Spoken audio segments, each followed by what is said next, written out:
Hello there. Welcome to day one. So, today we're going to be exploring movement. And movement is a really important part of our journey into the rituals of discovering who we are. So, for women, a lot of our information comes from our bodies, and a lot of women are disconnected from here down. We haven't really been taught in society or anything like that on how to really connect with our bodies. In fact, we are often shamed for our bodies. We're made to,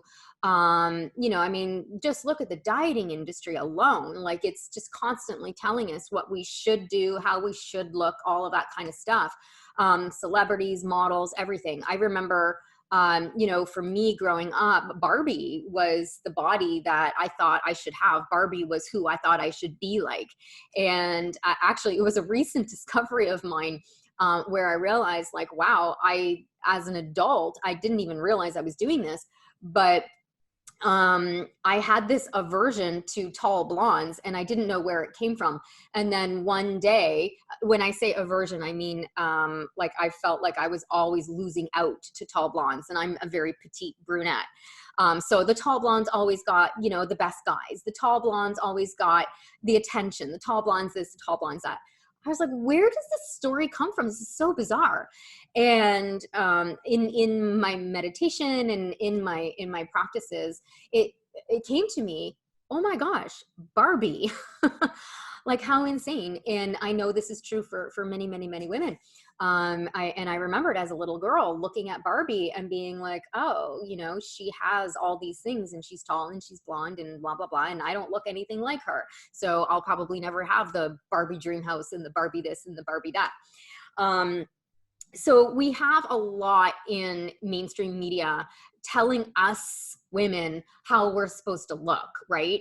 And how we're supposed to feel and everything. And we have been sort of like taught, or I don't know what the right word is here, forced almost to work in more of a masculine way. And so we were brought to the workforce, and in the 1980s, we were like crushing it and wearing the suits with the shoulder pads. We were trying to be like men. And that really did actually a lot of damage to the woman. It did us well in terms of moving us along to be recognized in the workforce, to raise how much money we were making and all of that kind of stuff. However, what it didn't do is allow us to really tap into our true feminine superpower, which is our intuition, which is our more nurturing side. And these are not soft skills. These are very solid, powerful skills when you know how to bring them in and use them from your power center, right?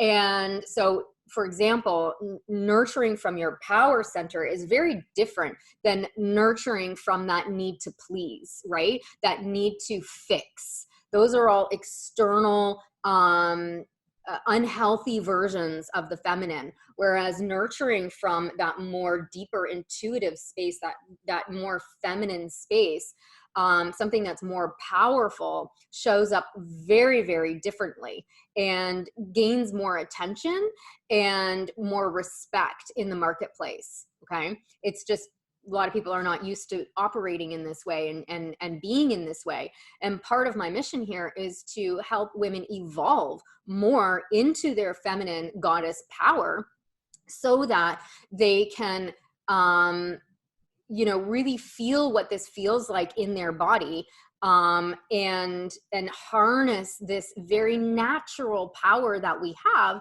in order to be able to face the challenges that we're facing, whether it's in our careers or whether it's in our families or whether it's in the world as we know it right now, or whatever it is, right? So using these powers is, it's very natural and innate in us. And one of the easiest ways for us to start unlocking this power is through movement in our bodies.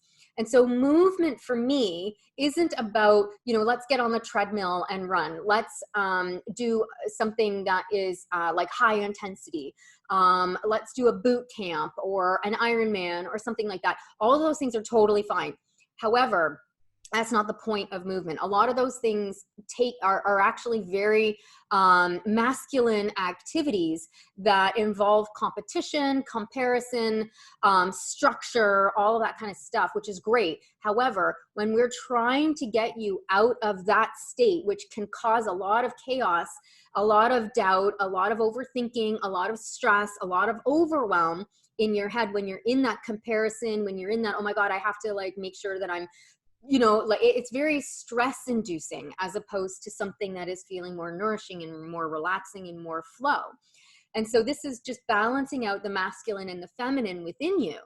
And so free movement, moving how your body wants it to feel, is such a beautiful and important way for you to start to evoke the feminine fire within you, to evoke the goddess within you. When you start to move your body in a way that, you know, it just wants to move. It doesn't have any agenda. It doesn't have any choreography. It doesn't have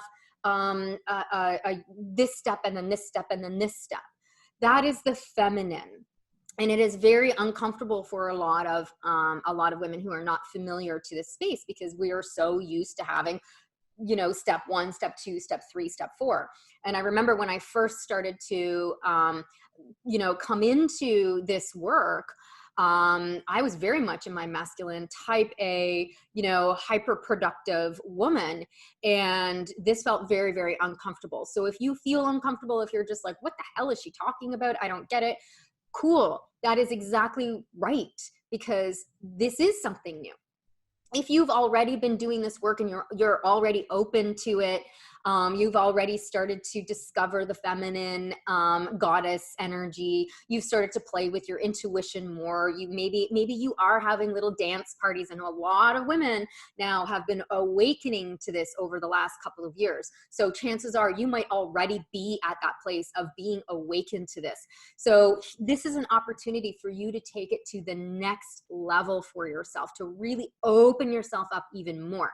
Where are you feeling uncomfortable? Where are you feeling the edges of discomfort in the movements that you're making? Movements can be going out for a walk. I go for daily walks in the morning and then throughout the day as well. And I'm just walking. I'm not running. I'm not going anywhere in particular. I'm just going for a walk so that I can just move my body and nourish my soul.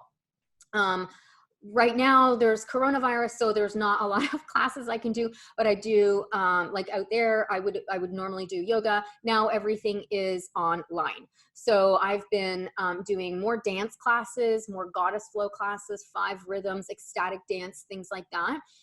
Sharing that space online with people taking these classes, and yoga classes and breath work classes and things like that. Anything that's going to move my body in a way that makes me feel really, really good. And it gets me out of my mind. This will get you out of your mind and allow you to be able to start to tap into your body so that you can hear, what is she trying to say to you? What does she need right now? And watch as these emotions and these messages start to come up. Don't question anything. You can journal about it, write about it, share about it in the group. You know, this is a deep journey into your soul, into who you are as a woman in this lifetime. And there will be gunk that comes up the more you get into free movement, the more you get out of the structure and into the flow of it. Okay. So in this series, how you can look at this is the structure is what we're doing day by day. So this day is movement. The flow, so that's the masculine structure right there, is movement. The flow is move how you want to move. And this could be edgy and challenging for some people because it's like, we just want to be told what to do. So I have provided like actual exercises for us to do together. And also, I will invite you to be open to moving the way you want to move. Go rogue. I love people who go rogue. I go rogue all the time. So do that. Do whatever you feel you want to do. And if that's edgy for you, amazing. Go into that edge. What is it that I want to do? What if I went over here while everybody else is over there? What will happen? And do that. I invite you to just listen to your body, listen to your soul, and move in any which way you feel like moving. That can be dance, that can be yoga, that can be Tai Chi, that can be walking. As long as it is something that's fluid, flexible, and doesn't require a ton of choreography, a ton of organization, a ton of competitiveness, stress, anxiety, and overwhelm, okay? So get yourself into that space. Recognize the difference between moving in that way and moving in a more fluid and feminine way. Again, what we're trying to do here is balance out the masculine and feminine so that you can have the structure of, let's say, then you do want to go and do an Ironman, or you do want to do a spin class, or you do want to do something that's way more rigid and step 1, step 2, step 3, step 4. You can then approach that with the feminine energy. So now when you are training and you're practicing and you're disciplined and you've got your steps, you're not coming at it from the place of, if I do this wrong, if I mess up, like I'm a piece of crap, which is the negative, the judge voice that happens when we are coming from that space. Now what happens instead is you can have fun with it. You can play with it. You can be like, oh, wow, yeah, like I'm really enjoying, like in my spin class today, maybe I'll like fling my arms up a little bit, or maybe I'll sway my hips while I'm on my bike or something. I don't know. You know what I mean? Maybe on my run today while I'm practicing for my Ironman, I'll listen to some goddess music and I'll dance a little bit and I'll add some like different kind of movement and then go back into the actual run so I can get my endurance going, right? It's all about bringing the masculine and the feminine together so that they can play together and be nourishing for you, as opposed to being so structured and so rigid that it creates a lot of toxic thinking in your head, or conversely, so loosey-goosey, so flow that you have no structure whatsoever.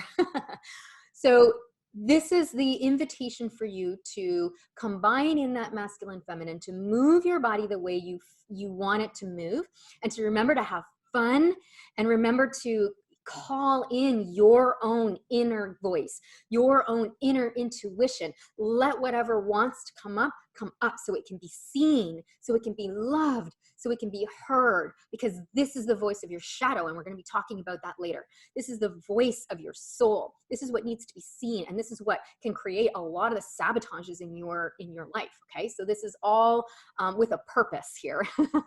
So thank you so much for today.